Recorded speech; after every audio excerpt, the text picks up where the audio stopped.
in his eye. Whenever I met him and saw his eye, he always made me feel welcome as part of the family. I met Alger about 20 years ago, a little bit more than that, when I was dating Stephanie. He was always a wonderful guy to me, and he welcomed me very much to his heart and his family. And I came to learn that this was his way with people. As I said, he was friendly and disarming, and he had a great sense of humor that was always delivered with an incredible sense of class. But first and foremost, Alger's message to me as a new member of the family was that we were going to have fun.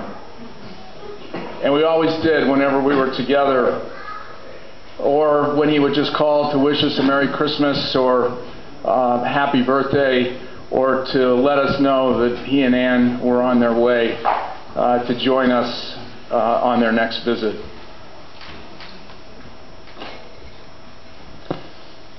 Whether living in New York with Gay, Alger, and Alix, or in Northern California with Ann, Uncle Alger maintained a spirit of adventure and a joie de vivre that were infectious.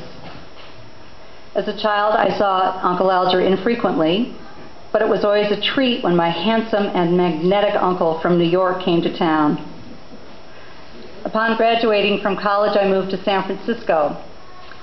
Ann and Uncle Alger took me under their wing, and I always had a warm meal and family nearby. They graciously hosted me for many fun-filled weekends at Lake Tahoe, and equally welcomed my parade of friends and boyfriends who came along. Together they were part of and shared several poignant chapters of my life. Reading the many dozens of warm condolences filled with happy memories from friends and colleagues, whether from Andover Yale days, or Alger's business life, or with his fellow travelers, it was clear that Alger was greatly loved and an important friend to all. His gracious spirit was his hallmark and what people seem to remember most about him, and certainly what I remember about him. He was a great conversationalist, quick with a story, and most interested in what was happening in my life. And this is why we're all here to celebrate his life as it related to all of us. Ann was a perfect complement to him as a partner, traveler, and lover of life. Today is less about the history of his life and more a celebration of the timeless qualities of friendship and connection that were so important to Uncle Alger. We share the fondest memories of him and you, Ann. Over the years, David, our children Caroline and Christopher, and I looked forward to Ann and Alger's visits through Denver on one of their cross-country treks in the big rig. And it was so cool when they rolled into town. With Ann's permission, I share with you his last conversation with her a few hours before his passing, during which he was visited by his beloved childhood nanny, Rhoda, who is long since deceased. Alger said he wanted Ann to know Rhoda and how much he had loved her, and he hoped that Ann would like her. Those of us over multiple generations who also knew and loved Rhodey will agree that this was not only lovely, but miraculous. It is comforting to know that he felt love and happiness in his final hours, and that he knew peace, which he so richly deserved. Now I'd like to introduce my cousin, Alger Boyer. Woo. Sorry.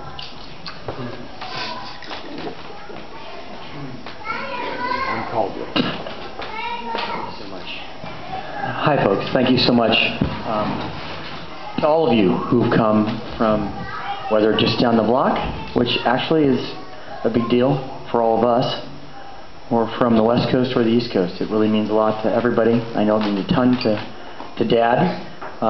Actually, he'd be quite frankly, probably pretty pissed. Not one to miss a family party. He would be very disappointed that he's not here, enjoying and having a chance to talk. As you know, it's one of the greatest qualities that he was kind enough to bestow on me was really feeling happy about getting out there and having a conversation. In fact, during our wedding, oh no, I don't have any time I didn't prepare anything. We couldn't get the microphone away from him, so I'm warning you a little bit now. I'll try and keep it brief, but we'll, in the great spirit of Dad, we'll run through it. I wanted to just read a couple quick blurbs and then make a couple quick comments. Val Giannini, who sent both Mom Ann and I a set of commentary in the hopes that he could be here with his wife to actually read, and unfortunately he couldn't make it. So I will actually sort of read the parts that I think were pretty. Hello, and his granddaughter, his littlest granddaughter is here, or second littlest granddaughter is here. Second littlest granddaughter. Actually, his two youngest granddaughters are here. Alger's. Those are those two. Val Giannini wrote a lovely letter, and he said, it's quoted as Al from Detroit, brief reminiscences from the 60s. Since some of you may know him, or some of the folks mentioned, I thought it would be kind of fun for us to go through this.